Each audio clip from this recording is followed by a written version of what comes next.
Say you've got a doppelganger. Who's your chosen CEO? Kidding. I'd totally use mine for casual multitasking or hanging out with friend groups A and B at the same time or making more videos. I'd be unstoppable. Cinema just enjoys preventing me from indulging in that fantasy. Your clone either wants to replace you or kill you. Sometimes both. Pro-doppelganger propaganda Carl Squared had Edgar beat by over a decade. His canon makes it illegal to have two yous in a room for the drama, one body per soul as stated. Turns out that the law only applies on Earth and there just so happens to be this exploration program so we can still print dudes for capital. Worker abuse is legal as long as it's done off-world. Turns out I've got a soft spot for sci-fi that sits me down and convinces me of how bad a fictional invention would be in the hands of mankind, showing me the moral compromises that would follow its discovery. Social commentary is fair means to distort an otherwise innocuous fictional concept, and Bong Joon-ho, as the guy to do it, could be considered as hitting some sort of jackpot. He too creatively confident not to play with the source material, multiplying the perceivable allegories already present in the novel, leaving no room for subtlety. Might as well be watching an anime, seeing that combined with nearly every character pretty much boiling down to some exaggerated affectation. Everything's given a quirk, a funny voice, making sauces being your passion, being the nice one out of a neglectful bunch, a funny voice. Characterization also applies to the set design, telling the story just as well as the script. Capitalism critique is nothing new for Bong, so he might as well elaborate and increase the word count this time around, especially now that the movie isn't sent in a literal cylinder. Make way for themes of genocide, fascism, commodification, dehumanization, scapegoating, colonialism, worker exploitation, seal hunting, politics? Please don't go. I'm actually trying to push this one on those who for some reason aren't eager to treat themselves with what could be this year's only other fun high-budget sci-fi that could be considered original due to the autonomy with which the material was adapted. So what's the least one can do to prevent another film from falling into this ever-growing pile of ambitiously made auteur-directed sci-fi adventure films? Considering my personal viewing being insufficient, I've only got calling people to action and laser pointing the reasons as to why a movie as flawed yet as impressive should thrive. Bong making a blockbuster should be enough of a sell, and it being scored and edited by the same people as his past two films helped in securing that autorial flavor despite Parasite mainly being set in the fanciest box on Earth and Mickey 17 being set on Hoth, on a ship.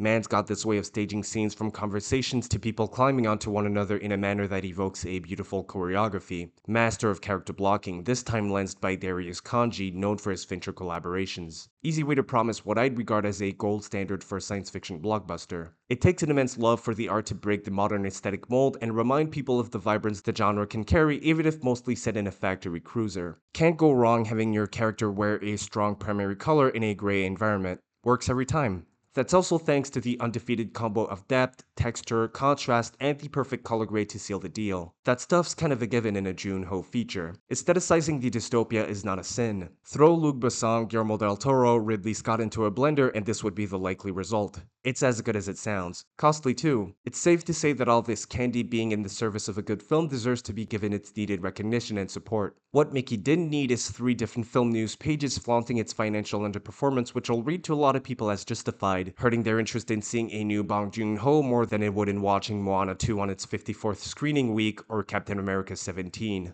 Thought that the general discourse about the Transformer movies was enough to clue us in about financial success and quality not being synonymous. Thing is, I wish I wasn't coerced into caring about a beloved film's box office numbers, but I do because capitalism is real and studios need to see financial success in this thing I like for there to be more of it. It's kind of annoying. The point still stands that any headline revolving around how much money a decent film makes, let alone one directed by Joon-ho, incentivizes people to see them more as products rather than works of art. That's how you kill movies. Memories of Murder director Bong Joon-ho did make the trip to direct a heartfelt sci-fi with a budget of 120 mil and looking like it just to be mostly talked about for the bit of money it did in its 30-day theater run. What are we doing? Even if those needed to be posted for online traction, you could at least compensate with some of its deserved accolades. Wish I could wholeheartedly say that it was even close to being in the same ballpark as Parasite, but dismissing it simply for its lesser quality, further discouraging its support, might just stray us further from the better versions of Mickey 17 we all wish could be made, decreasing their likelihood due to said underperformance. This especially applies to genre films since most people now only watch sci-fi movies if Iron Man's in it. Marvel movies, the pinnacle of sci-fi on film. Sarcasm.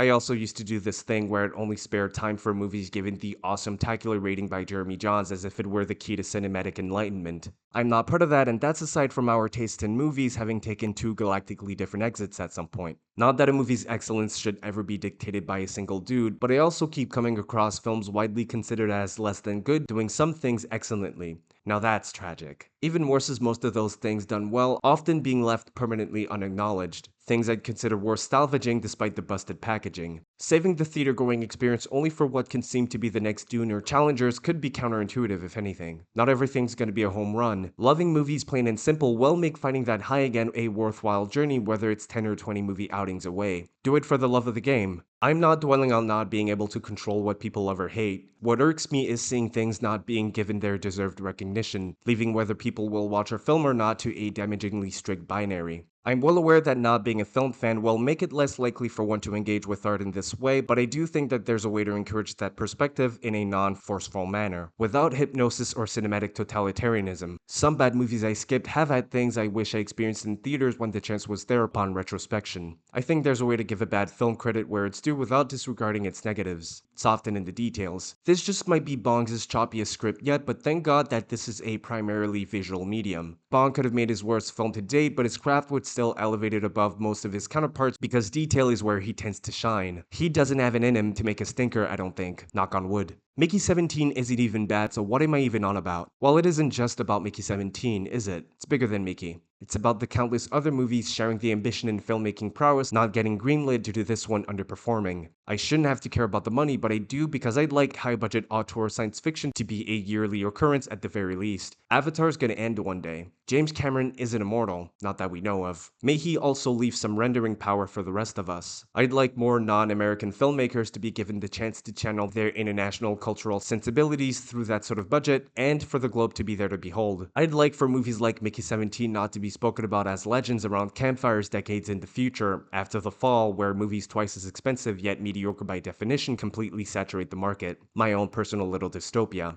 It's happening. When's the last time you saw satire made with this level of aesthetic sincerity? The joke was delivered with prose. By prose, I mean BongJoonHo's direction, the editing, the score, the production design, you know the list. The shots speak for themselves. It's nice to have an international filmmaker still managing to have his signature printed onto nearly every scene in spite of the budget. It's only fair to reiterate that authorship status comes down to more than a single individual. That familiar flavor across one's work can only be achieved through repeated collaboration. That applies as much to Bong as to Dennis, both having sculpted most of their careers through drama thrillers to prove their ability in making peak cinema on a budget before being given that Zaslav money to do the same, now with the addition of well-earned spectacle. There are explosions this time. It's just our job to actually tell those geeks that the journey was worth it, and to studios that expensive autorial sci-fi is not a bad financial move. Mac can't do this alone. You can't have him do all the work. You might love it for reasons you've loved previous Bong films. You might hate it either due to the tone not appealing to you or feeling targeted by its critique.